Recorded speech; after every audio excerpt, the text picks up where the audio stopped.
দেখছেন সবার খবর, সবার নজর, বার্তা এক নজর।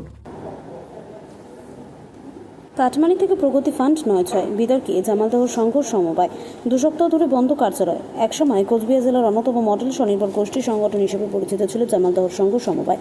৫১১টি মহিলা স্বনির্ভর গোষ্ঠী এবং প্রায় ৫,০০০ সদস্যকে নিয়ে গড়ে ওঠা এই সংঘ সমবায় এখন একাধিক দুর্নীতির অভিযোগে চরম বিতর্কের মুখে। অভিযোগ উঠছে সংঘ সমবায়ের কোঅর্ডিনেটর, সিএসপি এবং বোর্ড অব ডিরেক্টরের একাংশের বিরুদ্ধে। অভিযোগকারীদের দাবি যে ঋণ প্রদানের ক্ষেত্রে কাটমানি আদায়, প্রগতি ফান্ডের অর্থ ৯/৬ এবং সংঘের গাড়ি বিক্রি এবং অন্যান্য প্রকল্পের কাজ করে পারিশ্রমিক না পাওয়ার মতো একাধিক অনিয়ম ঘটেছে। ঘটনাকে কেন্দ্র করে ইতিমধ্যে ব্লক প্রশাসন এবং মেকলিগঞ্জ থানায় লিখিত অভিযোগ জমা পড়েছে। পরিস্থিতি এতটাই উত্তপ্ত যে ২ সপ্তাহ ধরে জামালদহ অবস্থিত সংঘ সমবায়ের কার্যালয়ে তালা ঝুলছে। ফলে সম্পূর্ণভাবে ব্যাহত হয়েছে সংঘের স্বাভাবিক কাজকর্ম। তবে সমস্ত অভিযোগ অস্বীকার করছেন সংঘের কোঅর্ডিনেটর তৃপ্তি রায় বীর বর্মন এবং কোষাধ্যক্ষ রত্না বর্মন, সম্পাদিকা বীণা বর্মন বসাক সহ অন্যান্য পদাধিকারীরা। সম্পাদিকা বীণা বসাক ও অন্যান্য পদাধিকারীদের বক্তব্য। আপনাদের নামে কি পুলিশে কোনো কমপ্লেন হয়েছে? হ্যাঁ, আমরা সংবাদ মাধ্যমের জানতে পারি যে আমাদের সংঘ সমবায়ের ৫ জনের নামে, সেখানে আমরা ৪ জন কর্মী রয়েছি, একজন বোর্ড মেম্বার রয়েছে, ৫ জনের নামে একটি গণ অভিযোগ করেছেন। সেখানে ৭টি পয়েন্ট তারা তুলে ধরেছেন। সেটার পরিপ্রেক্ষিতে আমরা প্রশাসনের কাছে এর উত্তর দিয়েছি এবং আমি সর্বশেষে এটাই বলতে চাই যে কিছু সংখ্যক দিদি এই সংঘ সমবায় সম্পর্কে পুরো তথ্য না জেনে কিছু মিথ্যে অভিযোগ করছে। সংঘ সমবায় বোর্ড অফ ডাইরেক্টর দ্বারা যখন পরিচালিত হয় তো পুরো ফিনান্সিয়াল পাওয়ারটা বোর্ড অফ ডাইরেক্টরের হাতে থাকে, সেখানে যারা কর্মরত রয়েছে তাদের হাতে নয়। তো আর্থিক তছরূপ কী করে তারা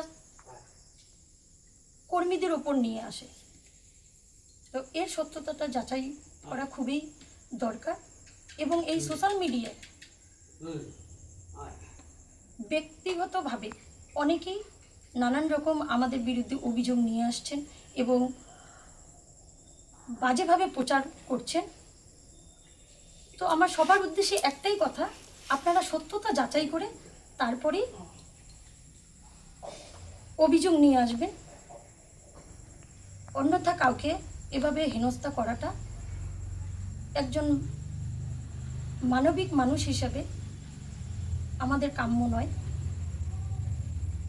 তো জামালদহ সংঘ সমবায়ের সংঘনেত্রী, আমার নাম বীণা বর্মন বসাক।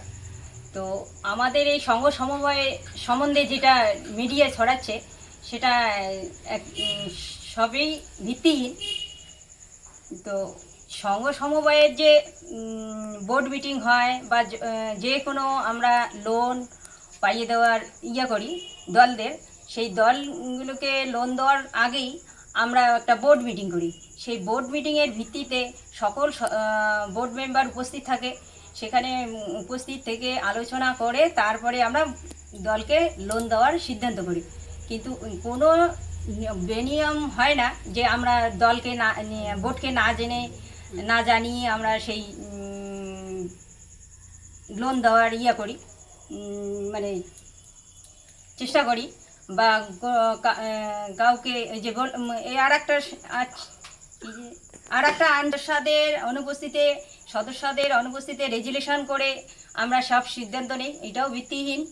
তো যে কিছু সংখ্যক দিদি আমাদের বিরুদ্ধে যে অভিযোগগুলো এনেছেন তার সত্য প্রমাণ করা হোক। আমরা বিডিও সাহেব, সে এমএলএ সাহেব, জেলা এসডিও সাহেব সবারই কাছে আমরা আবেদন করছি যে যাতে সব কিছু তদন্ত সাপেক্ষে আমাদের অডিটের মাধ্যমে সত্যতা যাচাই করে নিরপেক্ষ বজায় রেখে আমাদের দোষগুলো সামনে নিয়ে আসুক।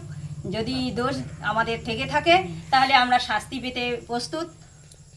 এইটুকুই বলার, আর কি বলবো, অনেক কিছু বলার তো অনেক কিছু থাকে, কিন্তু আমারও শারীরিক অবস্থা খুব খারাপ, তার জন্য আমি আর বেশি সময় নিচ্ছি না।